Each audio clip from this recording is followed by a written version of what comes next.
Hello and welcome back to my channel. Today I will show you my stash at the beginning of 2024.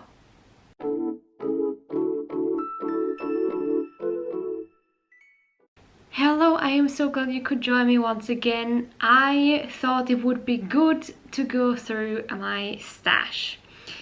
As you can see, I have a lot of yarn and it has gotten out of hand quite a bit, so I thought it would be good to start the new year with a fresh spreadsheet where I can see what I have and what I've used up. So let's go over the spreadsheet first.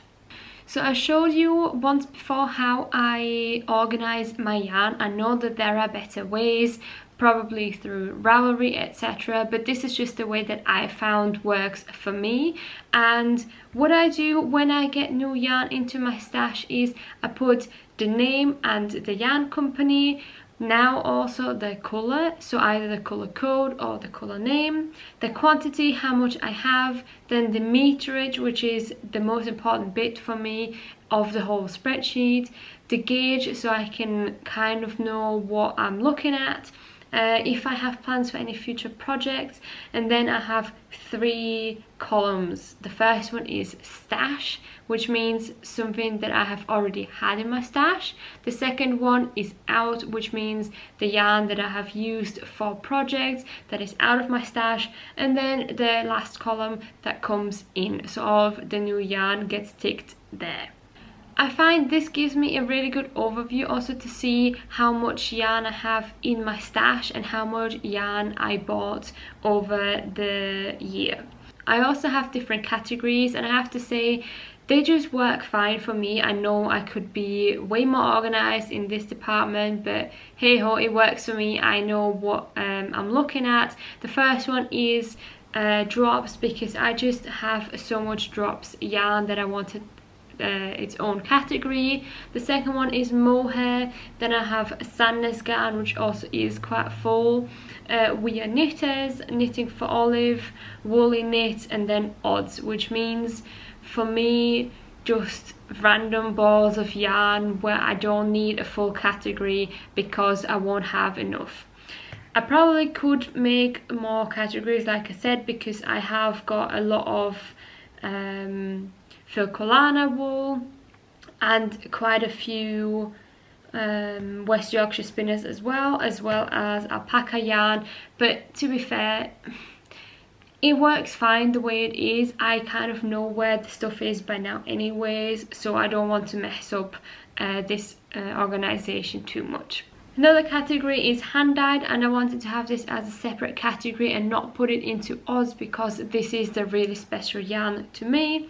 And then sock yarn, and I have to say with sock yarn I don't really keep track of it per se. It's because I also have some sock yarn scattered around at the odds section of my spreadsheet. I'm not too bothered about wiggling all of these things around. It's just as an overview of how much sock yarn I have and what I have in general. And then at the end I have a fat line where it says what I have had at the beginning of the year and how much I bought over the months, and then how much stash I actually busted. So let's have a look at 2023.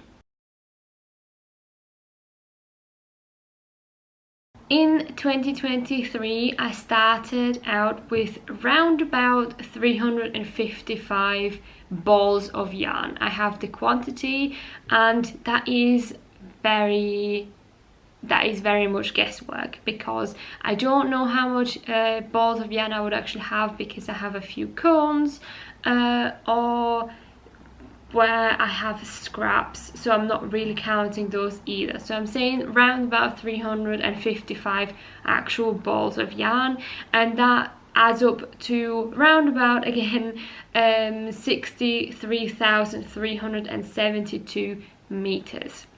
That is a huge amount that I started out with, but I added about half of the stash. So over whole 2023, it was a big buying yarn year. I bought 354 balls of yarn and 54,598 meters. So I essentially doubled my stash.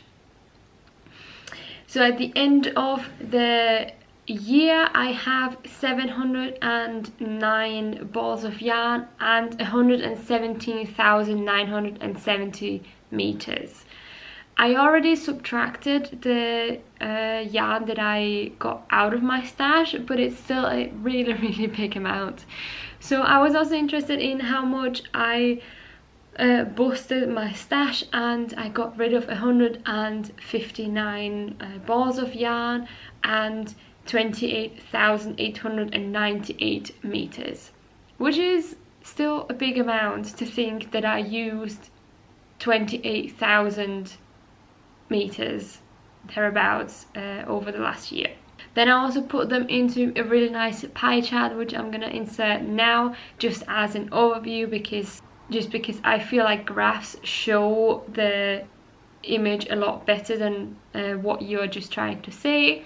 So you can see at the stash, with my stash at the beginning of the year, I have just over halfway, and then I, like I said before, almost doubled it over the year.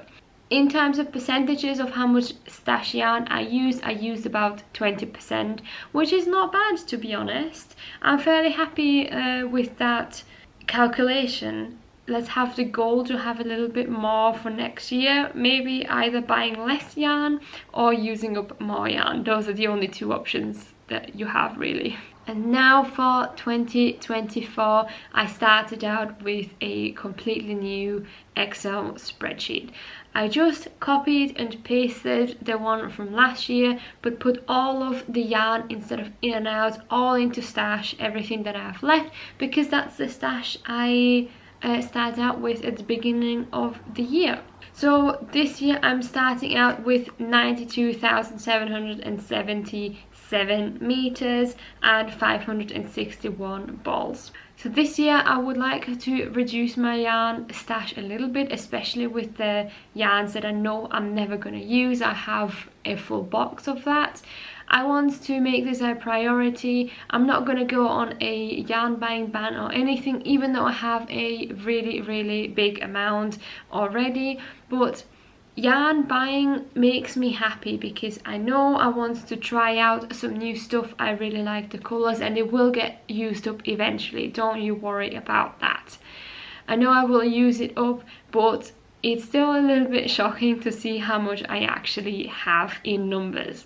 I know from the shelves I have no space left, so with January almost gone, I have been really good. I've not bought any yarn so far. I hope I can stick to that for a few more months, I would say, or weeks, depending on when my yarn buying really kicks in again. I feel like I always have phases, especially going traveling, but also after Christmas I don't feel like buying yarn. It was the same last year, and I'm happy with what I have right now, and I am excited to use the things that I have right now. But of course, new yarn gets on the market, you feel like different things. You feel like having or wanting to just knit in one colour, or wanting the garment in one specific colour, and then you don't have it in your stash. You will end up buying that yarn. So I thought I would give you a little overview of that. I found it very interesting. I don't know if it interested you as well. I can only recommend having a spreadsheet like this because it made my life so much easier. I know Ravelry has a really stash organizing program already, but because I don't really like pictures and I literally just need the things that I have in my spreadsheet and not anymore, I'm happy with the way it is.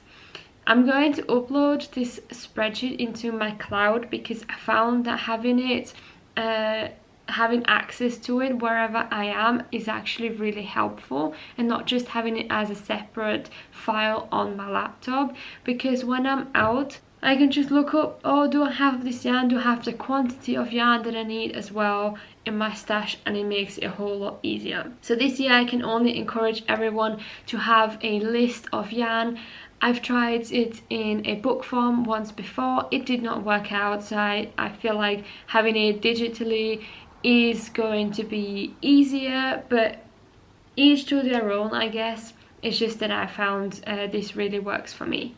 So I hope you liked this video. Like and subscribe to my channel if you did. If you want to know anything else about my stash or future videos that you would like to see, let me know in the comments or drop me an Instagram DM. I'm always open for new suggestions, and I hope you have a lovely day, week, weekend, whenever you're gonna watch this.